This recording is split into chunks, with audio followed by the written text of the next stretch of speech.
Hi, my name is DeMarcus Ford, and one of the things that's important to me about fatherhood is me being able to just guide my family in the right direction and speak to my children and knowing that they're gonna listen to me and know that I'm not gonna tell them nothing wrong. My name is Tevin. One thing I think that's so important to me about fatherhood is just being active in your child's life, no matter what. You could be poor, you could be the richest man, but being active is the most important thing to me.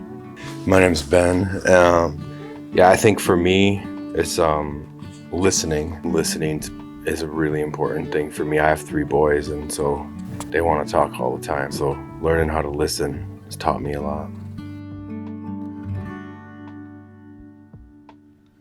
What came out of the 9 talking sessions to me is not feeling like I'm not being heard, and being able to take the information and bring it back to not just my household, but share with my brothers, my cousins, and the people in the community. So the number one thing for me is it's okay to be vulnerable, open up and talk about how you feel and what's going on.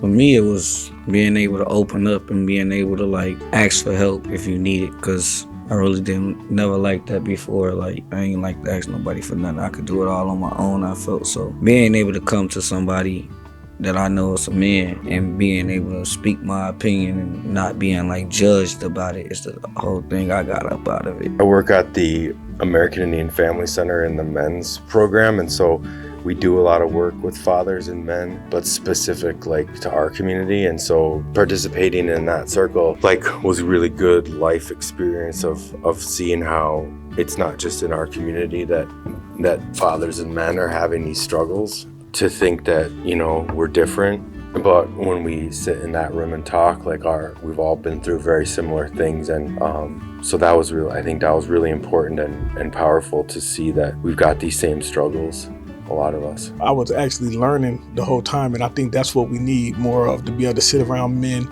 and be able to talk to each other and say, oh, okay, that's how you handle that with yours. I'm gonna try that with mine. It bettered me as a father and as a man in general. And so being in this group, I can see how a lot of us that are not from that background, we still have memories and we still have pieces of our cultures that we are trying to carry forth in how we raise our kids or how we work in our houses.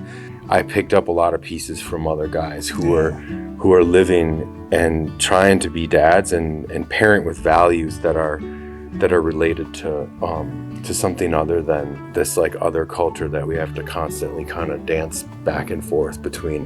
When getting the information from you guys up in there, man, you just don't know how much it helped me, because I was like, okay, so there's other ways around this, and being able to cope with it. Okay, yeah, I didn't have a father growing up in the house, but listening to everybody's stories and being the man that I wanted in my house, it changed my outlook, how I see things. Just listening, just sitting down and hearing everybody's stories and being able to be yeah, I'm grown now, so now I understand. Because when I was younger, I used to not like to listen, but now I listen. That's the hard part about it. I think I'm listening a little too late, but it's never too late. The way that I was taught and understand it is that women bring the life and men are there to protect the life and to protect the women. And it makes sense to me that if the fathers aren't around for a lot of different reasons, then it's harder on everybody. I've been trying to think about what are all the things that I can do in my community to support moms and to support women. Because I think that really is our job as men. I think men, we get looked at as either providers or deadbeats, and there really isn't much in between. And I think that's what this group was talking about, is how do we embrace the identity of being fathers that are vulnerable and are also providers, and that are caregivers. But also caregiving doesn't always look like the one putting the Band-Aid on. It also means having a big voice sometimes, or we don't always know what healing looks like. That's why the BECC program is so important, because the Center of Fathers, they're giving us that platform and that safety. Hey, come in here, let's talk about it.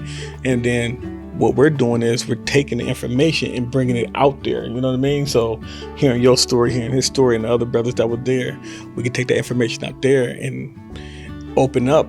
I would say that I think about gardens a lot of the time. And if you have a garden, if you want to have a garden and you've just got a bunch of grass, you got to dig up all that grass and you got to plant the seeds, and then you got to water those seeds, and then you got to pull the weeds out to keep space.